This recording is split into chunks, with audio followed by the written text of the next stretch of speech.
Hello everyone. So, this video was a request from the chat in YouTube. Shout out to Battle Space Field. I think that's a really great name. Please feel free to like, subscribe, comment in the chat. If you have any ideas for future videos, please request them. Happy to make them. All right, so let's get into it. So I want to kind of first start off with, yeah, I know this video is about gear and upgrading your numbers and things like that, but the thing is about this game is we don't really have a lot of the hard numbers yet. So a lot of these like percentages and things like that, I just wanted to give a brief disclaimer that like these are sort of eyeball numbers, right? They're like things approximate to our best guess, but we don't have the raw data yet. We don't have any sort of damage meters or in-depth glossary. I've been trying to ask for one, but I haven't gotten any hits. I've gotten some help from the community, but nothing, finite from the devs. So, what we're talking about today here is upgrading our cards, upgrading our loot, so that we can get the highest loadout score and push the highest, the highest difficulty we can to get that best loot. So some of this will be maybe stuff you know. Hopefully it helps some beginners, some people just trying to climb. All right, so the first thing is we're going to talk about equipment.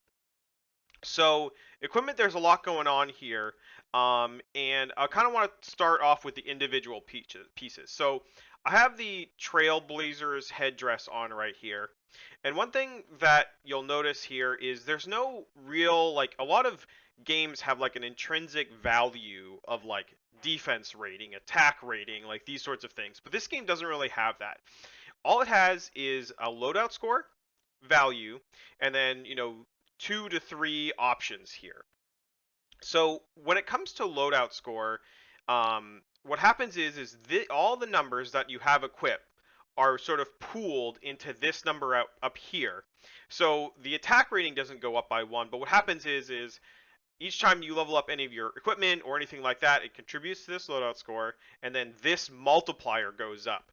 And roughly from the numbers that we've been kind of getting, it's like 0.6 or 0.8 number. So like from 22 to upgrade to 23, it would add like a 0.6 modifier to this plus health and damage. So that's how you get increased defense, so you can withstand the hits and deal more damage from your hits. So the loaded score in the item translates to the loaded score up here, which translates into the modifier. So it's a couple steps, but it gets there. So next, what I want to do is cover upgrading equipment. So the way equipment works is when you get the first time you drop something, like so the first time this Cowl of the Pioneer dropped for me, basically I unlock the equipment. Then every time after that, if I were to pick it up, it turns it into just sort of crafting materials, which is what this like little number 1 is. That means I can upgrade it 1 time. So if I click on this, what's going to happen is I'm going to be able to click here and upgrade 1 of these 3 things here. Now you'll notice that these are grayed out. The way that you get these is there is a random chance that an item with one of these other abilities will drop. It's super rare. Probably won't get any till you're like farming like the hardest difficulties or things like that. I've played for like 100 hours at this point, and I've maybe gotten 3. So don't stress about not getting them until later, because they're pretty rare. So for example, like I have these things are active. And what you want to do is you want to make sure, so you see how on this one I have new options? So I come here and I click swap, and it will allow me to swap to, say, black mana resist. Then when I upgrade this piece here, where was it?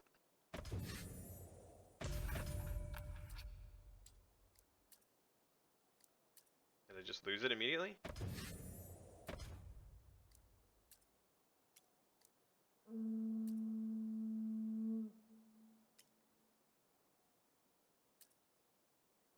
Okay, so when I upgrade the piece here, so this is the head rep of Blight. So when I upgrade this piece here, it will allow me to click on one of these. Now remember, when you upgrade the piece, it upgrades two things. It upgrades this, whatever this up arrow with the percentages on it, and then it upgrades the overall like equipment loadout, the loadout score here. So I have this one active. I've clicked on this. When I hit confirm upgrade, you'll notice that this number goes up, and this number would go up if it were equipped. Now, you see how it didn't upgrade these two? So what you need to actually do is click on it and then hit confirm upgrade, and then it will upgrade that section. So make sure you're picking the section that you want to upgrade. All right. So next, I kind of want to talk a little bit about just some of the keywords. So some of them do have like explanations here, like control resist the incoming control of effects. But just a couple of things that may not be as straightforward.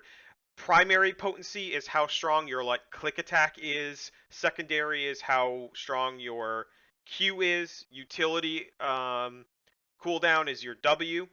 And then your spark regen is how fast you get your R back. If it says something like lesser might or greater might, it seems like lesser of the abilities seem to upgrade you about 10-ish%, and then the greater upgrade about 25%. Now again, those are just sort of eyeball numbers. We don't have actual numbers, but like you can kind of guesstimate using that. All right, and if you have any questions about other things that I didn't clarify or I didn't, just because I think they might be more straightforward doesn't mean I'm correct in that. So feel free to comment below if you have any questions about specific like keywords or anything like that. I'd love to hear about it. I'll answer in the chat. I'm really good at responding, so please let me know. All right, next we're going to talk about artifacts. Artifacts are much more straightforward as a like sort of build and upgrade.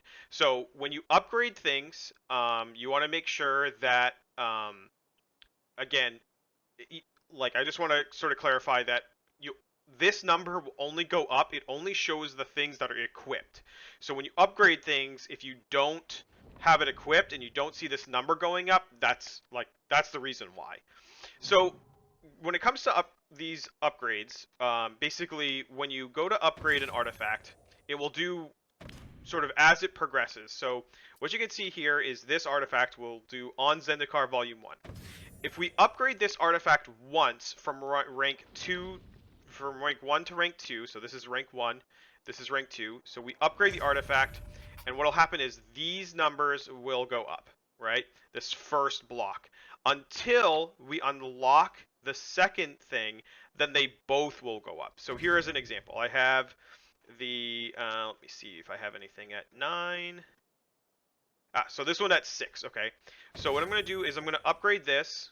I'm going to do it, so that's 7, that's 8, that's 9. Now I've unlocked this, and as I rank up, now it's going to start ranking up both. So you see this? So from rank 10 to 11, it ranks up both sections. So it costs more resources, but like I kind of said, is these ones are not capped, but the basic one is. So this resource here, this is capped. So you want to make sure you spend it. Yeah, so that's artifacts in a nutshell. They're much more straightforward than equipment. So next, let's talk about classes. There isn't a ton to say about classes. You want to make sure that you're picking your class based on your deck. Don't forget to look at this level info. These can influence your build quite a bit. But one thing that I did want to mention about classes is there's some kind of like invisible number or something. Like, yeah, I understand that like level 30 is weaker than level 14, but like your character gets significantly weaker if you're not level 30. So if you're pushing any content or doing anything like that other than specific leveling, you basically always want to be on your level 30 character. You don't want to be any lower, because even at like 29, the difference is pretty huge. It seems like I don't have the raw numbers for it, but like I feel weaker. Like it's significant. All right, talk about traits a little bit here. So traits are a neat addition to this game, I think. Basically, there are three that you can get from packs or the consignment broker. There are one in each class once you hit rank 30, and then including the Demir Assassin. You can have three of them equipped. I'd say they're all like pretty good, but for as far as like mandatory ones, I think that like the Heart of Iron, which gives you like a cheat death or an extra life, whatever you want to call it, is super good. So I definitely recommend investing in leveling up at least the Geomancer to level 30, and then you can kind of play whatever you like after that or whatever your deck builds. But this is super good. Don't underestimate it. All right. Lastly, we're going to talk about our library. So you'll notice here that your cards that you have equipped they also have a loadout score associated with them.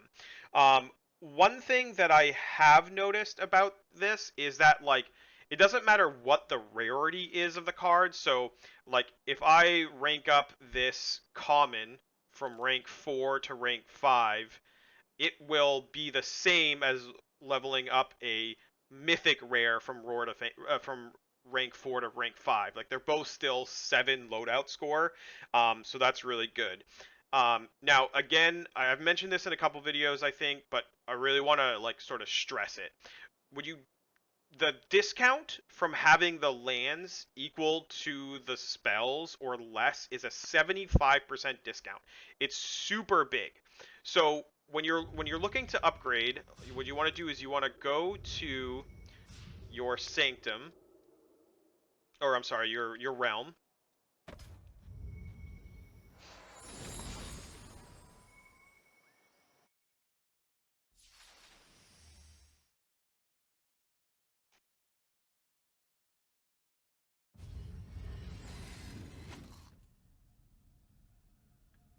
And you want to look at your lands. So all of my lands are at rank 5 right now. So I don't want to level up any of my cards to rank 6 because rank 6 is going to be significantly higher. So right now, yeah, if I wanted to rank up, let's say this spell, the Elven Assailment, if I wanted to upgrade it, it would cost 75% extra cards.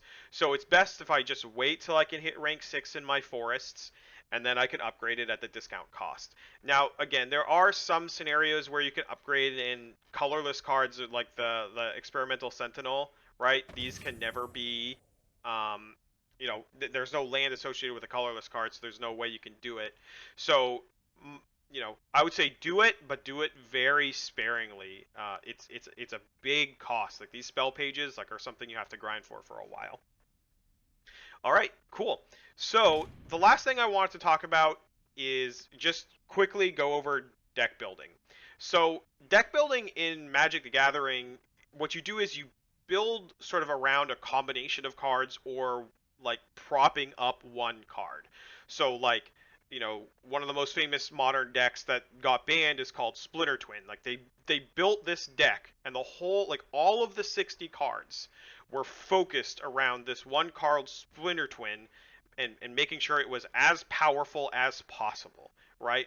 So in this game, what I would recommend doing is picking either a mythic card of some kind, like Green Warden, for example, even after they fix the bug, or Galvanized Dreadnought. Pick something powerful that the game tells you is powerful, like Mythic, and then build your deck around this. So if you're building a Green Warden deck, you want to make sure you have cards in your deck, so you always have 5 Saprolings out. You want to sort of focus on that sort of thing, pumping up big creatures. Like I have Gigantic Growth, or yeah, yeah, Gigantic Growth, and Hunt the Apex, and then that makes a 7/7 already bigger and fights better. So yeah, all that stuff is based around that card. So the other thing that you could use for deck building and making higher potential is your artifacts. So what I would do is I would look at your mythic artifacts, see what you have in here. So like, this one says summon a dragon, right? So how can I optimize this dragon summoning potential, right? So you want to build your deck around this legendary artifact. So that's where I would go with deck building and how you can make your best deck. The legendary artifacts don't unlock until you hit a certain level in your workshop over here on the arcane workshop. So you want to make sure you get that as fast as you can. Then once you have it, you can start getting them. And once you get one, at that point you can really kind of focus your deck around it, right? So that's where I go. So that's all of it. I hope I didn't miss anything. If I did miss anything, let me know in the chat. I'll be happy to answer your questions like I said. I hope this helps. Thank you so much. Bye.